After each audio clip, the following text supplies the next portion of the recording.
마가복음 4장 35절에서 이제 41절에 있는 말씀입니다. 그날 저녁이 되었을 때에 예수께서 제자들에게 말씀하셨다. 우리 바다 저쪽으로 건너가자. 그래서 그들은 무리를 남겨두고 예수를 배에 계신 그대로 모시고 갔는데 다른 배들도 함께 따라갔다. 그런데 거센 바람이 일어나서 파도가 배 안으로 덮쳐 들어오므로 물이 배에 벌써 가득 찼다. 예수께서는 고물에서 베개를 베고 주무시고 계셨다. 제자들이 예수를 깨우며 말하였다. 선생님, 우리가 죽게 되었는데 아무렇지도 않으십니까? 예수께서 일어나 바람을 꾸짖으시고 바다더러 고요하고 잠잠하여라 하고 말씀하시니 바람이 그치고 아주 고요해졌다. 예수께서 그들에게 말씀하셨다. 왜들 무서워하느냐? 아직도 믿음이 없느냐? 그들이 큰 두려움에 사로잡혀서 서로에게 말하였다. 이분이 누구이시기에 바람과 바다까지도 그에게 복종하는가? 아멘. 제가 이 시간에 함께 한 번 더 같이 기도하고 시작하도록 하겠습니다. 예수님, 우리가 이 시간에 함께 당신의 말씀을 읽고 당신이 누구이신지에 대해서 같이 생각해보고 묵상하고 고민해보는 시간을 가집니다. 주님, 다른 어떤 것이 아니라 당신의 말씀이 어떤 것인지를 이야기를 하는지를 우리가 이해할 수 있도록 성령님 도와주시고 당신의 말씀이 우리 마음 가운데 깊이 새겨지고 뿌리를 내릴 수 있는 그런 시간이 될 수 있도록 주님께서 도와주시옵소서. 예수님의 이름으로 기도합니다. 아멘.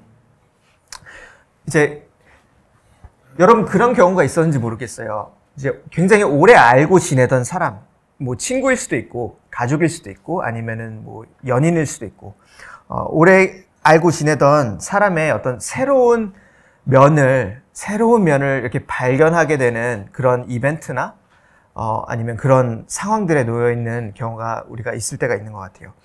저는 가끔씩 그런 경험을 합니다.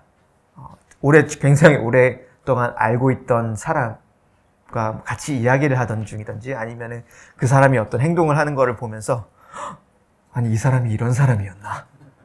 라고 그렇게 놀랄 때가 있어요. 이제 오늘 우리가 읽은 이야기도 제 생각에는 예수님의 제자들에게 그런 순간이었던 것 같아요. 자신들이 생각했던 예수님 혹은 자신들이 알고 있던 예수님과 굉장히 다른 면을 제자들이 발견합니다. 그래서 사실 오늘 이야기 맨 끝에 보시면은 이야기가 이렇게 끝나요. 도대체 이 사람이 누구인가? 이분이 누구이기에 바람과 바다까지도 그에게 복종하는가? 라면서 굉장히 스스로에게 하는 약간 질문으로 오늘의 이야기가 끝납니다. 그래서 그 질문이 사실 우리가 오늘 우리에게 해볼 수 있는 질문인 것 같아요.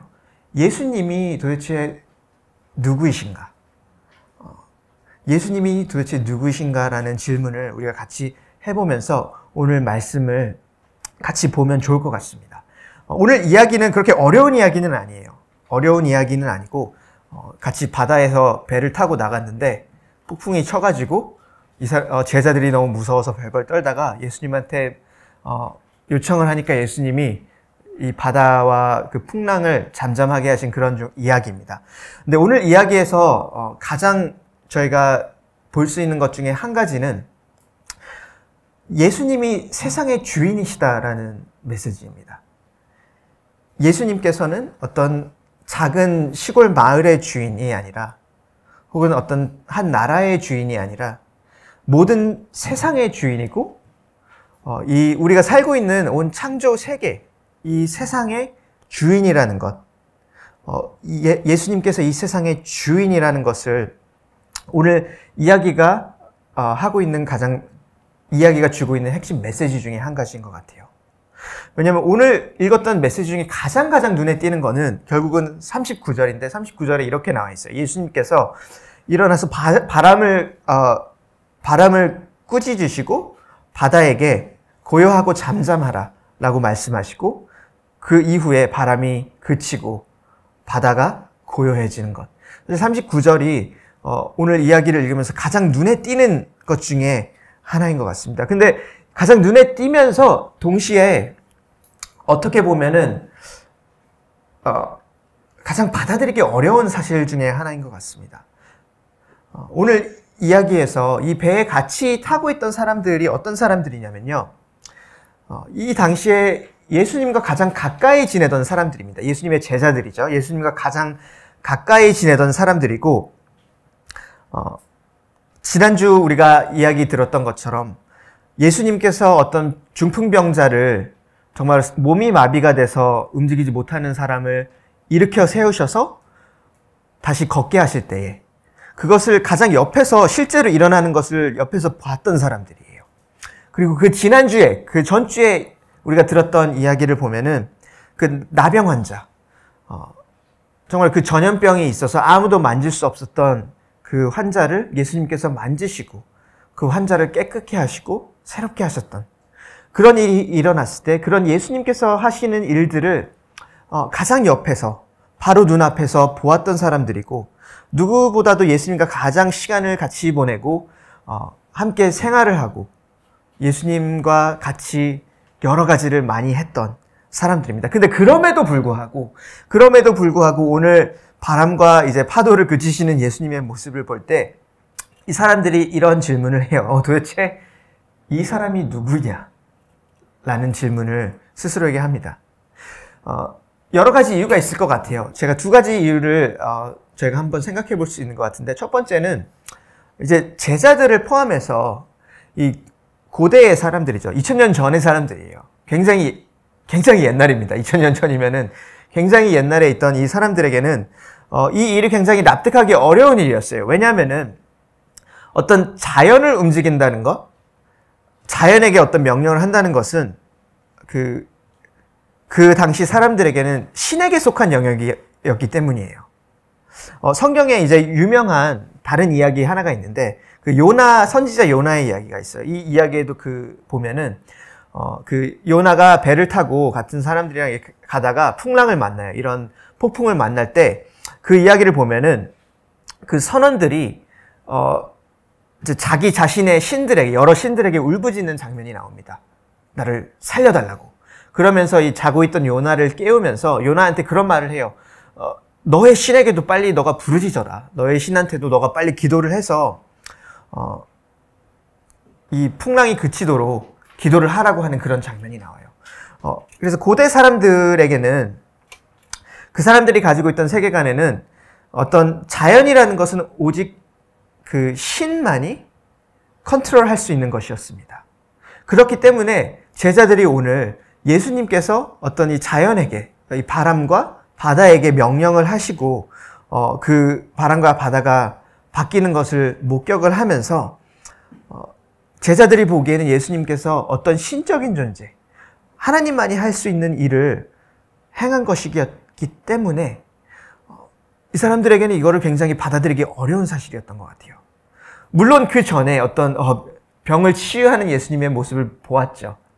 그리고 어떤 귀신을 쫓아내는 그런 모습을 보았지만 오늘 제자들이 경험한 예수님의 모습은 이 사람은 어쩌면 우리가 생각하는 것보다 더 이상의 존재일지도 모르겠구나 라고 그렇게 생각하게 되는 그런 경우였던 것 같아요. 그래서 고대의 사람들에게는 그래서 어려웠습니다. 이 이야기가. 왜냐하면은 자연이라는 것은 예수님이 하신 일은 어떻게 보면은 진짜로 이 세상을 만드는 어떤 신의 존재에 속해 있는 영역의 일을 예수님이 하셨기 때문에. 근데 반면에 두 번째로 우리에게는 이제 특별히 현대인에게는 다른 의미로 굉장히 어려운 이야기입니다. 납득하기, 이해하기 어려운 이야기입니다. 왜냐하면 특별히 17, 18세기 이후에 사회 시간에 배운 거를 기억을 하면은 흔히들 계몽주의라고 말하죠. 그 이제 17, 18세기 이후에 근현대를 살아가는 사람들에게는 기본적으로 우리가 바라보는 세상은 어떤 신적인 존재가 없다라고 생각을 하기 때문이에요. 우리가 이 자연이나 이 세상 위에 존재하는 어떤 신적인 존재가 없다라고 생각을 하고 이 세상을 바라보기 때문에 오늘 예수님의 이야기가 굉장히 이해하고 납득하기가 어렵습니다. 조금만 더 나아가서 물론 이 시대에도 그런 존재가 있다라고 생각을 하는 사람들이 있어요. 어떤 신적인 존재가 있고 뭔가 영적인 존재가 있다고 생각을 하는 사람들이 있지만 그런 어떤 영적인 존재 혹은 신적인 존재가 영향을 끼칠 수 있는 것은 그런 영적인 것, 그런 것이지 어떤 우리가 생각하는 물질적인 세계에 영향을 끼칠 수 있고 무언가를 할 수 있다고 생각을 하지 않습니다. 그래서 이 세상은 우리가 생각하는 물리의 법칙에 아래에 있다고 생각을 하지 어떤 영적인 존재가 거기에 대해서 무언가를 할 수 있다라고 생각을 하지 않습니다. 그렇기 때문에 그런 사람들 같은 경우에는 어떤 우리 내면의 이야기, 그렇지, 영적인 존재가 우리 내면의 어려움을 해결할 수 있지, 우리 마음 안에 있는 아픔과 어려움을 해결할 수 있지라고는 생각을 하지만 절대로 그런 신적인 존재가 정말로 이 세상의 어떤 물질적인 것들을 바꿀 수 있다라고는 생각하지 않습니다. 그래서 사실 오늘 읽었던 이야기에서 주는 예수님이 누구인지에 대한 메시지, 예수님이 이 세상의 주인이다라고 하는 이 메시지는 그 전에 고대의 사람들에게도 어려웠던 이야기이고 우리 근현대를 살아가는 우리에게도 사실 쉽지 않은 이야기입니다. 하지만 이 복음의 메시지, 이 성경의 메시지가 그렇기 때문에 너무나도 다른 이야기를 우리에게 주는 것 같아요. 왜냐면은 이 기독교 복음의 메시지는 단순히 어떤 하나님의 존재, 신의 존재가 있다는 것을 믿으라고 하는 초대가 아니기 때문입니다. 단지 우리가 기독교를 믿는다는 것이 내가 이제 하나님이 있다는 것을 믿었어. 내가 어떤 하나님이라는 존재가 있다는 것을 내가 이제 알고 내가 이거를 믿게 됐어라는 거기에서 끝나는 것이 아닙니다. 하지만 복음의 메시지는 제자들과 같이 어떤 신적인 존재를 믿는 사람이든지 아니면은 우리 근현대를 살아가는 많은 사람들처럼 어떤 신의 존재를 믿지 않는 사람이든지 그 내면에 가지고 있는 세상에 대한 관점과 세상에 대한 믿음을 흔들고 전혀 다른 것을 하기 때문인 것 같아요. 예수님이 누구이신가를 이야기를 합니다. 예수님이 이 세상의 주인이시라고 이야기를 하고 우리가 살고 있는 이 세상이 예수님께 속한 것이라고 이야기를 합니다. 그래서 우리가 교회를 다니다 보면은 그리스도인으로서 이런 고백을 하게 됩니다. 이런 초청을 우리가 받고 우리가 이런 고백을 하게 되는데 예수님이 우리 삶의 주인이라고 고백하게 되고 우리 예수님이 우리 삶의 주인이라고 그런 믿음의 고백을 우리가 어느 순간 하게 됩니다. 그래서 우리가 예수님을 믿는다고 할 때에 예수님께서 이제 나의 삶의 가장 머리가 되고 나의 삶의 가장 기쁨이 되고 또 내가 가장 신뢰하고 그렇기 때문에 내가 가장 순종할 수 있는 그런 존재가 되는 것. 그래서 우리가 예수님을 믿는다라는 그 과정 가운데는 예수님이 나의 그렇게 주가 된다라는 그런 고백이 있고 그런 믿음이 있습니다. 하지만 동시에 우리가 정말로 생각을 해봐야 될 것은 예수님이 우리의 주인이 된다라는 것은 단순히 어떤 우리가 생각하는 어떤 영적인 존재가 우리 이제 마음의 주인이 된다라는 것에서 멈추는 것이 아니라 정말로 이 세상의 주인, 정말로 이 세상을 만드시고 사실 이 세상의 어떤 물리의 모든 법칙과 이 세상이 어떤 존재하는 것 위에 계신 그분께서 이 세상의 주인이시고 이 세상을 다스리시는 그분께서 나의 주인이 된다라는 것. 그 고백을 하게 되는 것이 우리 그리스도인이 되는 과정 가운데 있는 것 같습니다. 그래서 혹시 여러분이 아직 그 여정 가운데 있다라면은 이 부분에 대해서 한번 생각을 해보면 좋을 것 같아요.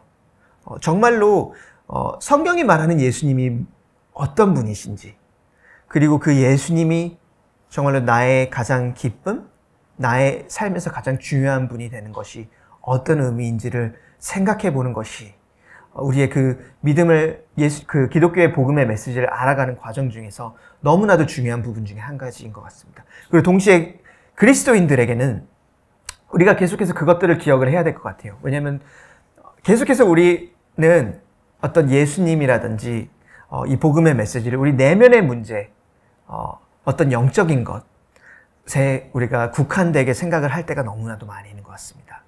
근데 그리스도인으로서 우리가 우리에게 질문해 받아야 될 것은, 그리고 오늘 읽은 이 이야기가 우리에게 질문하는 것은 그거인 것 같아요. 정말로 만약에 예수님이 그냥 단순히 그런 좋은 가르침을 주시는 분, 혹은 영적인 어떤 영향력을 끼칠 수 있는 그런 존재가 아니라, 정말로 예수님이 오늘 말씀에서 읽었던 것처럼 이 세상의 진짜 주인이고 이 세상에 위에 계신 분이시라면은, 그분이 나의 주인이 된다는 것이 어떤 의미인가? 그분과 함께 동행한다는 것이 어떤 모습인가를 우리가 생각해보고 고민해볼 수 있을 것 같습니다.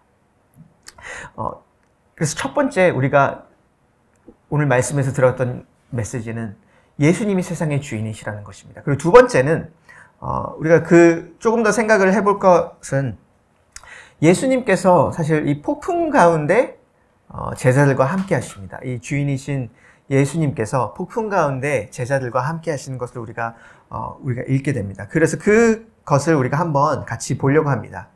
이제 37절에서 38절을 저희가 함께 같이 읽어볼게요. 37절에서 이렇게 이야기가 진행이 돼요. 그런데 거센 바람이 일어나서 파도가 배 안으로 덮쳐 들어오므로 물이 배에 벌써 가득 찼다. 예수께서는 고물에서 베개를 베고 주무시고 계셨다. 제자들이 예수를 깨우며 말하였다. 선생님, 우리가 죽게 되었는데도 아무렇지도 않으십니까? 이제 예수님의 제자들 중에 많은 사람들이 이제 어부였고, 오늘 이제 호수로 나간다고 되어 있는데, 바다로 나간다고 되어 있는데, 이 바다가 사실 그 갈릴리 바다, 이 많은 제자들이 원래 이렇게 어업이라고 하나요? 그 고기를 낚던 그런 공간이에요. 그래서 새로운 곳이 아닙니다. 이 어부들이었기 때문에 바다라든지 아니면 이 풍랑이라는 것은 이들에게 전혀 새로운 환경이 아니에요. 굉장히 익숙한 것입니다. 근데 그럼에도 불구하고 오늘 읽은 내용을 보면은 이 제자들이 그 패닉과 두려움 가운데 있어요. 여러분도 생각을 해보시면 그럴 거예요. 우리가 익숙하다고 해서 반드시 패닉에 빠지게 되지 않는 것은 아닙니다. 익숙하다고 해서 우리가 그것이 두렵지 않은 것이 아닙니다. 그래서 오늘 이야기를 보면은 아마 이 지역에서 평생 이제 어부로 일했기 때문에 그 어느 누구보다도 잘 알고 있었을 거예요. 이 바다라는 것이, 풍랑이라는 것이 자기 자신의 컨트롤 밖에 있다는 것을 너무나도 잘 알았을 것입니다. 그래서 우리도 생각을 해보면 그래요. 여러분, 바다가 얼마나 무서운지 아십니까? 라고 물어볼 때 바다가 정말로 얼마나 무서운지 제일 잘 아는 사람들은 어부들입니다. 혹은 바닷가에 배 타고 낚시를 나가는 사람들. 그 사람들은 정말로 바다가 얼마나 무서운지를 알고 있어요. 그래서 그렇기 때문에 이 제자들이 너무나도 두려움과 패닉 가운데 빠졌던 것 같아요. 그리고 두 번째로는 단지 잘 알고 이게 내 그 컨트롤 밖에 있다는 것을 알기 때문에 그런 것뿐만이 아니라 이미 이제 파도가 배 안으로 덮쳐 들어왔다고 말을 하죠. 그리고 물이 배에 벌써 가득 찼다고 이야기를 합니다. 이제 제자들은 아마도 정말로 자기 생명이 위험했다는 것을 알고 있었을 거예요. 이미 바다를 잘 알았기 때문에 이 정도 물이 찼고 이 정도 이제 바람이 불면은 이제는 끝났구나. 이제는 진짜로 우리가 죽게 되었구나. 그렇기 때문에 자기들의 생명이 정말로 위험할 수 있다는 것을 알았기 때문에 그 패닉과 두려움 가운데 있었을 것 같아요. 왜냐하면 우리도 그렇지 않나요? 우리가 정말로 패닉과 두려움 가운데 빠지게 되는 상황은 그게 진짜 위험하다는 것을 우리가 알 때에 우리가 그것을 경험하게 됩니다. 그래서 내가 정말로 죽을 수 있다는 것, 내가 어찌할 수 없다는 그런 패닉과 두려움이 지금 제자들을 엄습한 것 같아요. 그렇기 때문에 제자들이 예수를 깨우면서 이렇게 말합니다. 이 단어를 잘 한 번 더 읽어보면 좋을 것 같아요. 선생님, 우리가 죽게 되었는데도 아무렇지도 않으십니까?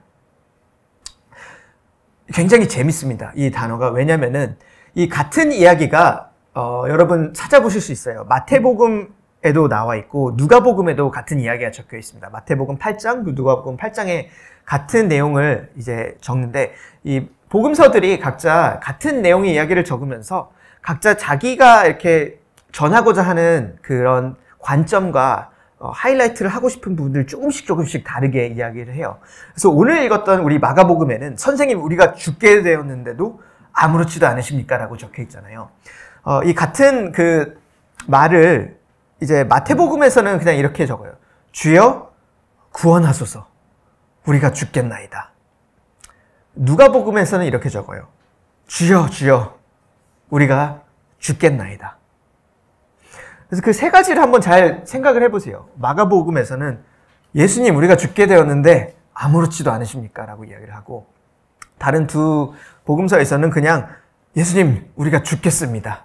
우리를 도와주세요. 이렇게 적습니다. 그래서 오늘 이 마가복음을 쓴 저자는 이 풍랑을 마주하는 제자들의 어떤 진짜 마음을 조금 조명하고 그 진짜 마음을 하이라이트를 하는 것 같아요. 왜냐하면 그 마음 안에 있는 이야기를 조금 더 적어놓은 것 같아요. 왜냐하면 이 폭풍을 맞으면서 사실은 이 제자들이 예수님을 단순히 그냥 도와주세요가 아니라 비난을 합니다. 예수님, 우리가 죽게 되었는데 당신은 전혀 신경을 안 쓰는 겁니까? 그리고 조금 더 생각을 해보면 이 35절을 보면은 사실 이 바다로 나가자고 했던 사람은 제자들이 아니고 예수님입니다. 바다로 나가자고 했던 사람들이 예수님이에요. 그래서 35절에 보면은 예수님께서 제자들에게 이렇게 말씀하세요. 우리 바다 저쪽으로 건너가자. 그리고 38절을 보시면은 이 모든 상황 가운데서 예수님 너무 잠을 잘 자고 계세요.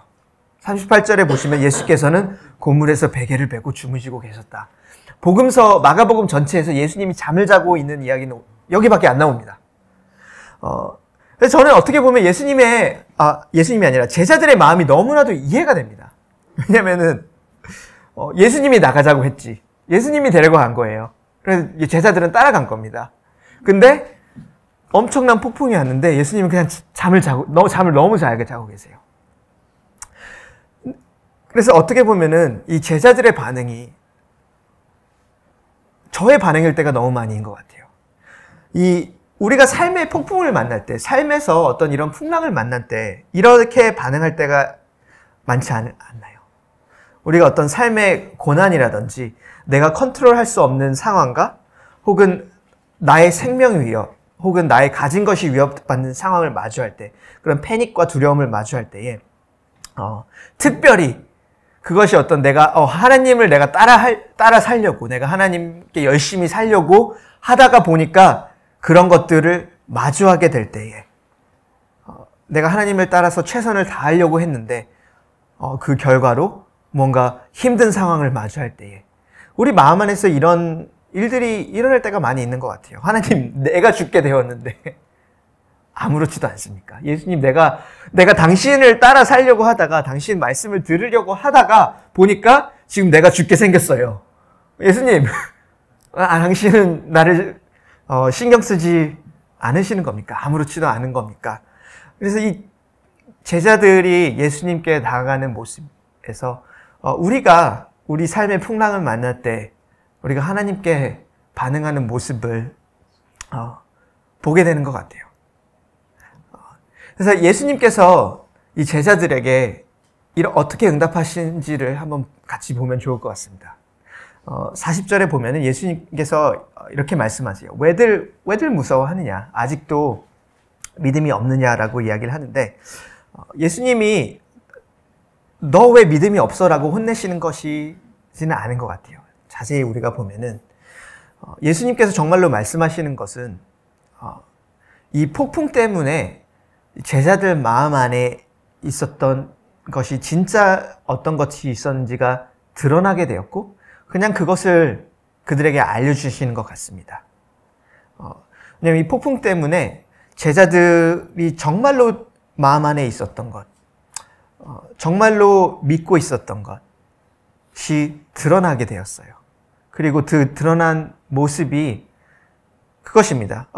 예수님은 내가 죽더라도 상관하지 않으시는구나 라고 하는 생각과 어떤 믿음, 예수님이 어떤 분이신지 누구이신지에 대한 그 생각과 믿음이 드러나게 되었고, 그리고 예수님 그냥 그거를 포인트를 하십니다.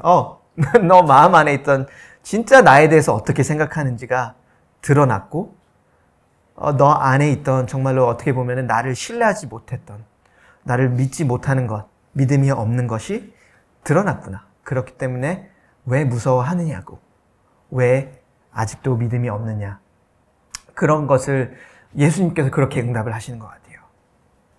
그래서 우리도 마찬가지입니다. 우리가 삶의 어떤 어려움과 풍랑을 만날 때에 정말로 일어나는 일은 우리 마음 안에 있는 진짜가 무엇인지가 드러나게 되는 것 같아요.